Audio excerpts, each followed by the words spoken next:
ನಾಟಿ ಕೋಳಿ ಸಾಕೋದು ತುಂಬ ಈಸಿ ಕನ್ನಡ ಅಂದರೆ ತುಂಬ ಈಸಿಯಾಗಿ ಸಾಕ್ತೀವಿ, ಈಸಿಯಾಗಿ ಮಾಡ್ತೀವಿ, ಈಸಿಯಾಗಿ ಇರ್ತವೆ ಅನ್ನೋದೆಲ್ಲ ತುಂಬ ಜನ ಕಲ್ಪನೆಯಲ್ಲಿದ್ದೀರಾ. ಮತ್ತು ಕಲ್ಪನೆಯಲ್ಲಿ ಅವಕ್ಕೆ ಯಾವುದು ರೋಗ ಬರಲ್ಲ ಅನ್ನೋದಿದೆ. ಈ ಥರದ್ದೆಲ್ಲ ಒಂದೊಂದು ಕಲ್ಪನೆಯಲ್ಲಿ ಇದ್ದೇ ಇರ್ತೀರಾ. ಆ ಕಲ್ಪನೆಯಲ್ಲಿ ಒಂದಷ್ಟು ಔಷಧಿಗಳನ್ನ ಮತ್ತು ಒಂದಷ್ಟು ರೋಗಗಳನ್ನ ನಾನು ಕಂಪ್ಲೀಟಾಗಿ ಒಂದೊಂದು ವೀಡಿಯೋಗಳಲ್ಲಿ ಹೇಳಿದ್ದೀನಿ. ಕೆಲವರು ಅದ್ರ ಬಗ್ಗೆ ಗಮನಿಸಿದ್ರೆ, ಕೆಲವರು ಅದ್ರ ಬಗ್ಗೆ ತಿಳ್ಕೊಂಡಿದ್ದೀರಾ, ಕೆಲವ್ರಿಗೆ ಅದ್ರ ಬಗ್ಗೆ ಗೊತ್ತಿರುತ್ತೆ. ಬಟ್ ಇವತ್ತು ತೋರಿಸ್ತಾ ಇರೋ ರೋಗದ ಹೆಸರುಗಳೇ ಇಲ್ಲ ಅಂತಂದ್ರೆ ನಿಮಗೆ ಹೆಸರುಗಳು ಅಂತಲೇ ರೋಗದ ಹೆಸರುಗಳೇ ಬರಲ್ಲ. ಯಾಕೆ ರೋಗಗಳ ಹೆಸರುಗಳು ಅಂತ ಬರಲ್ಲ ಅಂತಂದರೆ, ಮೊದಲಾದರೆ ರೋಗಕ್ಕೆ ಇಂತಿಂಥ ಮೆಡಿಷನು ಇಂತಿಂಥ ಟೈಮ್ಗೆ ಇಂತಿಂಥದ್ದನ್ನೇ ಹಾಕಬೇಕು ಅನ್ನೋದು ಇರ್ತಿತ್ತು. ಬಟ್ ನೀವು ಹಾಕಿದ್ರು ಅದು ಅಂಥ ಟೈಮ್ಗೆ ಯೂಸ್ ಆಯ್ತಿತ್ತು. ಬಟ್ ಇವಾಗ ಆ ಥರ ಎಲ್ಲ ಸೀನೇ ಇಲ್ಲ. ಬಟ್ ನಿಮ್ಗೆ ಆ ರೋಗ ಬಂದೈತೆ ಅಂದ ತಕ್ಷಣ ನೀವು ಯಾವ ರೋಗಕ್ಕೆ ಯಾವ ಮೆಡಿಷನ್ ಅಂತ ನೀವು ತಿಳ್ಕೊಬೇಕು. ಬಟ್ ಆ ಟೈಮ್ಗೆ ಹೆಸರು ಅಂತ ಇವಾಗ ರೋಗಕ್ಕೆ ಹೆಸರು ಅನ್ನೋದೆಲ್ಲ ಬರೋದೇ ಇಲ್ಲ. ಕೋಳಿಗಳಿಗಾಗಲಿ ಮನುಷ್ಯರುಗಳಿಗಾಗಲಿ ಯಾವುದೇ ಪ್ರಾಣಿ ಪಕ್ಷಿಗಳಿಗೆ ಯಾವುದೇ ಸಾಕಿದ್ರು ನಿಮಗೆ ರೋಗ ಅನ್ನೋದು ಬಂದಾಗ ನಿಮಗೆ ಅದನ್ನ ಹಿಡ್ಕೊಂಡೋಗಿ ಫೋಟೋ ತೆಗೆದು ಮೆಡಿಕಲಲ್ಲಿ ತೋರಿಸ್ಬೇಕು, ಇಲ್ಲ ಡಾಕ್ಟ್ರ್ ಹತ್ರ ತೋರಿಸ್ಬೇಕು. ಡಾಕ್ಟ್ರ್ ಹತ್ರ ತೋರಿಸಿದ್ರೆ ಏನೋ ಒಂದು ಕೊಡ್ತಾರೆ, ಇನ್ನು ವೆಟರ್ನರಿಲಿ ಕೊಟ್ಟರು ಒಂದು 3-4 ಥರ ಔಷಧಿ ಕೊಡ್ತಾರೆ. ಬಟ್ ಅದನ್ನ ನೀವು ನೋಡಿ ನಿಮ್ಗೆ ಗುಣ ಆಗುತ್ತೆ ಅನ್ನೋದಿತ್ತು ಅಂದರೆ ಒಂದು ಔಷಧಿ ಕಡ್ಡಾಯವಾಗಿ ಉಪಯೋಗಿಸ್ಬೇಕು. ಇಲ್ಲ ಅಂತಂದರೆ ಉಪಯೋಗಿಸೋಕ್ಕಾಗಿಲ್ಲ ಅಂದರೆ ಏನು ಮಾಡೋಕ್ಕಾಗೋದಿಲ್ಲ. ಈಗ ತೋರಿಸ್ತಾ ಇರೋದು ಸಿಫ್ಲೆಕ್ಸ್ ಅಂತಂದರೆ ಇಲ್ಲಿ ಕಾಣಿಸ್ತಾ ಇತ್ತಲ್ಲ ಸಿಫ್ಲೆಕ್ಸ್ ಅಂತ. ಇದನ್ನು ಯಾಕಪ್ಪ ತೋರಿಸ್ತಾ ಇದ್ದೀನಿ ಅಂತಂದರೆ, ಕೋಳಿಗೆ ಕಣ್ಣಿನ ಡ್ರಾಪು ಅಂತಂದರೆ ಮನುಷ್ಯ ಡ್ರಾಪೇ ಇದು, ಕಣ್ಣಿನ ಡ್ರಾಪು ಮಾಮೂಲಿ ಕಣ್ಣಿಗೆ ಕೊಡುವಂಥದ್ದು. ಇದು ಏನು ಹಾಕೋದು ಅಂತ ಆಲ್ರೆಡಿ ತುಂಬ ಜನ ಗೊತ್ತಾಗೋಗಿರ್ತದೆ. ಈ ಕಣ್ಣಿನ ಡ್ರಾಪ್ನ ಎಷ್ಟು ಉಪಯೋಗಿಸ್ಬೇಕು ಅಂತಂದರೆ, ಒಂದು ಡ್ರಾಪು ಅಂತಂದರೆ ಒಂದೇ ಒಂದು ಡ್ರಾಪ್ನ ಉಪಯೋಗಿಸಿದ್ರೆ ಕಣ್ಣಲ್ಲಿ ಇರುವಂಥ ಈ ಥರದ ನೀರು ಅಂತಂದರೆ ಇಲ್ಲಿ ಕಾಣಿಸ್ತೀನಿ ನೋಡ್ರಿ. ಈಗ ಬಂತ ಅಂತಂದರೆ ಇಲ್ಲಿ ಕಣ್ಣಲ್ಲಿ ಬರ್ತದೆ. ಈಗ ಅಲ್ಲೇ ಈ ಕಣ್ಣಿನ ಭಾಗದಲ್ಲಿ ಹಿಂಗೆ ನೀರು ನಿರ್ತಾರ ಅಂತಂದರೆ ಇಲ್ಲಿ ಕಾಣಿಸ್ತದೆ ನೋಡ್ರಿ. ತುಂಬ ಜನಕ್ಕೆ ಅದು ಕಾಣಿಸ್ತಾ ಇರಬೇಕು. ಬಟ್ ಇಲ್ಲಿ ಈ ಥರ ಕಣ್ಣಿನ ಡ್ರಾಪ್ ಇದಕ್ಕೆ ಟೋಟಲಾಗಿ ಈ ಥರ ಇರುತ್ತೆ. ಇಲ್ಲಿ ಈ ಥರ ಆಗೋಗಿರುತ್ತೆ, ಕಣ್ಣೇ ಕಾಣಲ್ಲ ಮತ್ತು ಕಣ್ಣು ಈ ಥರ ಆಗೋಗೋದು, ಈ ಥರದ ಪೋರ್ಷನ್ಸು ಈ ಥರ ಇದ್ದೇ ಇರುತ್ತೆ. ಅಂತಂದರೆ ಇದು ಒಂದು ರೋಗ. ಇದಕ್ಕೆ ಒಂದು ಡ್ರಾಪು ಇದನ್ನ ಹಾಕಬೇಕು ಅಂತಂದರೆ ಇದನ್ನ ಓಪನ್ ಮಾಡಿಬಿಟ್ಟು ಮಾಮೂಲಿ ಒಂದು ತೂತು ಮಾಡ್ಕೋಬೇಕು. ಪಿನ್ನ ತಗೊಂಡಿದ್ದೀವಿ, ಪಿನ್ನ ತಗೋ ತೂತು ಮಾಡ್ಕೊಂಡಾದ್ಮೇಲೆ ಈ ಥರ ಕಣ್ಣು ಅಗ್ಲಿಸ್ಬಿಟ್ಟು ಟೋಟಲಾಗಿ ಇದನ್ನ ಫಸ್ಟು ಕ್ಲೀನ್ ಮಾಡಬೇಕಾದ್ರೆ ಅರಿಶಿನ ಉಪ್ಪು ನೀರಲ್ಲಿ ಕ್ಲೀನ್ ಮಾಡ್ಕೊಂಡಿರ್ಬೇಕು. ಕ್ಲೀನ್ ಮಾಡ್ಕೊಂಡಾದ್ಮೇಲೆ ಟೋಟಲಾಗಿ ಈ ಥರ ಹಾಕೋಬೇಕು ಅಷ್ಟೇ. ಇನ್ನು ಹಾಕಲಿಲ್ಲ ಅಂತಂದರೆ ರೋಗ ಕಂಟ್ರೋಲ್ ಆಗೋದಿಲ್ಲ ಇದು. ಅಂತಂದರೆ ಈಗ ಫೈನಲಾಗಿ ಹಿಂಗೆ ಇದ್ದದ್ದು ಹಿಂಗೆ ರಿಸಲ್ಟ್ ಬರುತ್ತೆ. ಅಲ್ಲಿವರೆಗೂ ವೆಯ್ಟ್ ಮಾಡಬೇಕು, ಒಂದು ದಿನ ಬೇಕೇ ಬೇಕು. ಅಂತಂದರೆ ಈ ಥರ ಫುಲ್ಲು ಕಣ್ಣು ಕಾಣಲ್ಲ, ಸರಿನಾ? ಇಷ್ಟು.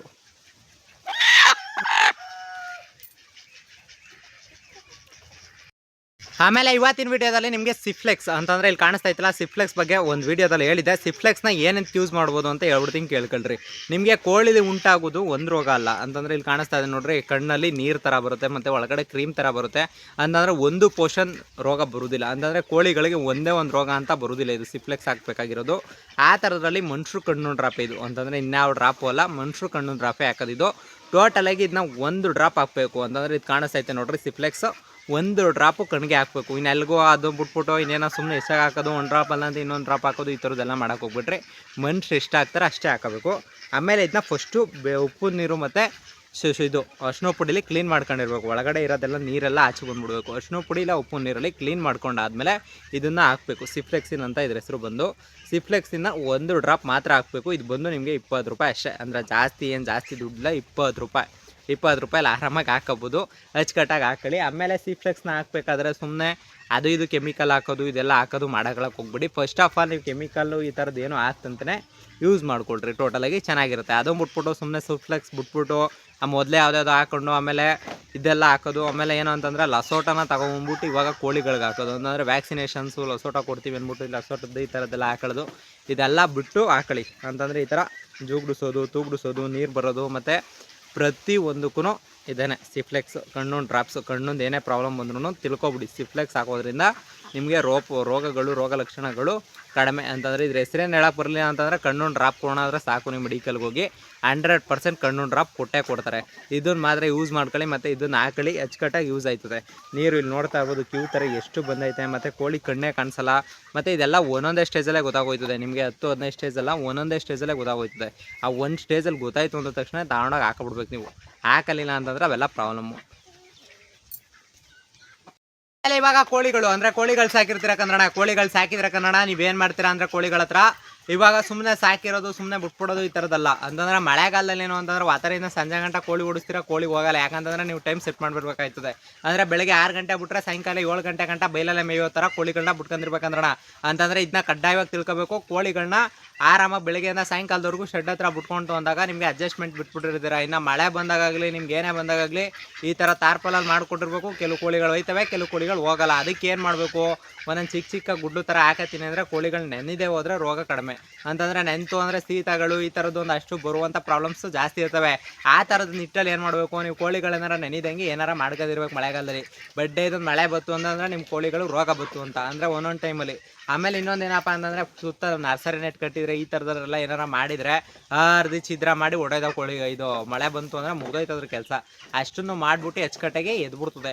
ಅದಕ್ಕೆ ನಿಮ್ಗೆ ಹೇಳ್ತಾ ಇರೋದು ಆ ಥರದ್ದು ಏನಾದರೂ ನಿಮ್ಗೆ ಇತ್ತು ಅಂತಂದರೆ ಮಳೆಗಾಲದಲ್ಲಿ aussi ಸೇಫ್ಟಿಯಾಗಿ ನೀವು ಮೇಂಟೈನ್ ಮಾಡ್ಕೋಬೇಕು. ಮತ್ತು ಮಳೆಗಾಲದಲ್ಲಿ ರೋಗ ಜಾಸ್ತಿ ಅಂತಂದರೆ ತುಂಬ ಜನ ಅನ್ಕೊಂಡಿರ್ಬೋದು ಬೇಸಿಗೆಗಾಲದಲ್ಲಿ ಮಾತ್ರ ರೋಗ ಜಾಸ್ತಿ, ಮಳೆಗಾಲದಲ್ಲಿ ರೋಗ ಬರಲ್ಲ ಅಂತ. ಮಳೆಗಾಲಕ್ಕಿಂತ ಇದು ಬೇಸಿಗೆಗಾಲಕ್ಕಿಂತ ಹೆಚ್ಚಾಗಿ ಮಳೆಗಾಲ ಚಳಿಗಾಲದಲ್ಲೇ ರೋಗಗಳು ಕಡ್ಡಾಯವಾಗಿ ಬರುವಂಥದ್ದು. ಅಂತಂದರೆ ಈಗ ಬೇಸಿಗೆಗಾಲದಲ್ಲಿ ಟೆಂಪ್ರೇಚರ್ ಹೈ ಇದ್ರೂ ಕೂಡ ಕಂಟ್ರೋಲ್ ಮಾಡುವಂಥದ್ದು ನ್ಯಾಚುರಲಾಗಿ ಏನಾರ ಕಂಟ್ರೋಲ್ ಮಾಡ್ಬೋದು. ಈ ಮಳೆಗಾಲ ಸ್ಟಾರ್ಟ್ ಆಯಿತು, ಈ ಗಾಳಿ ತಿಂಗಳು ಸ್ಟಾರ್ಟ್ ಆಯಿತು ಅಂತಂದರೆ ರೋಗ ಲಕ್ಷಣಗಳು ಜಾಸ್ತಿ ಮತ್ತು ರೋಗಗಳು ಜಾಸ್ತಿ. ಮತ್ತು ನೋಡ್ಕೊಂಡು ಮೆಡಿಸಿನ್ ಹಾಕೋಬೇಕು ಮತ್ತು ಕೋಳಿ ಮೂಮೆಂಟ್ಸ್ನ ತಿಳ್ಕೋಬೇಕು.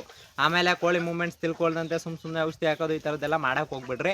ದಯವಿಟ್ಟು ಕೋಳಿ ಮೂಮೆಂಟ್ಸ್ನ ತಿಳ್ಕೊಳ್ಳೋಕೆ ಟ್ರೈ ಮಾಡಿ ಮತ್ತು ತಿಳ್ಕೊಂಡಷ್ಟು ಚೆನ್ನಾಗಿರುತ್ತೆ.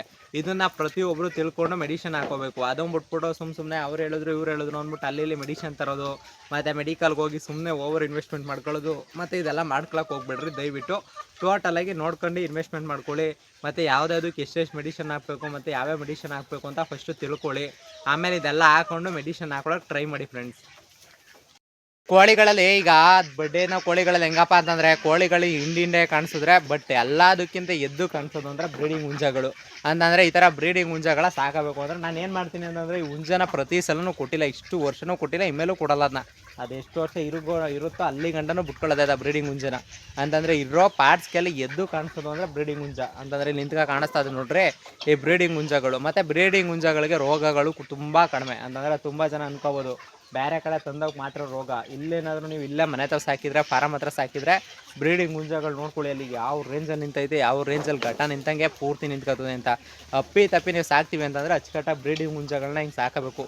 ಆ ಸಾಕಂದಿದ್ದಷ್ಟು ನಿಮ್ಗೆ ಒಳ್ಳೆಯದು. ಮತ್ತು ಬ್ರೀಡಿಂಗ್ ಹುಂಜಗಳ ಮೂಮೆಂಟ್ಸು ಅಂತಂದರೆ ಈಗ ಗದ್ದಕ್ಕಾಗೆ ಬಂತು ಮತ್ತು ಹೊಸ ಪ್ರಾಣಿ ಪಕ್ಷಿಗಳೇನಾರ ಕೂಗ್ತು, ಈಗ ಕೋಳಿ ಏನಾರು ಬಾಯ್ದಲ್ಲಿ ಕೂಗಿದ್ರು ಕೂಡ ಅದು ಓಡ್ ಬಂದು ಸೆಕ್ಯೂರ್ ಮಾಡೋ ತಾಕತ್ತಿರೋದು ಅಂತಂದರೆ ಇದಕ್ಕೆ ಕೋಳಿಗೆ. ಟೋಟಲಾಗಿ ಇಲ್ಲಿ ಕಾಣಿಸ್ತಾ ಐತೆ ನೋಡ್ರಿ ಅದೇ ಬ್ರೀಡಿಂಗ್ ಹುಂಜ. ಮೊದಲೋಗಿ ಅದೇ ನಿಂತ್ಕೊಳ್ಳೋದು, ಅದೇ ಮೊದಲು ಎಲ್ಲನೂ ಸೇವ್ ಮಾಡೋಕ್ಕೆ ಸ್ಟಾರ್ಟ್ ಮಾಡೋದು. ರೆಕ್ಕೆ ಬಡಿಯೋ ರೀತಿ ಮತ್ತು ನಿಂತ್ಕೊಳ್ಳೋ ರೀತಿ ಪ್ಯೂರ್ ನಾಟಿ ಅಂತ ಅಲ್ಲೇ ನೋಡಿದ ತಕ್ಷಣ ಎಲ್ಲ ಕೋಳಿಗಳಲ್ಲೂ ಗೊತ್ತಾಗೋಯ್ತದೆ.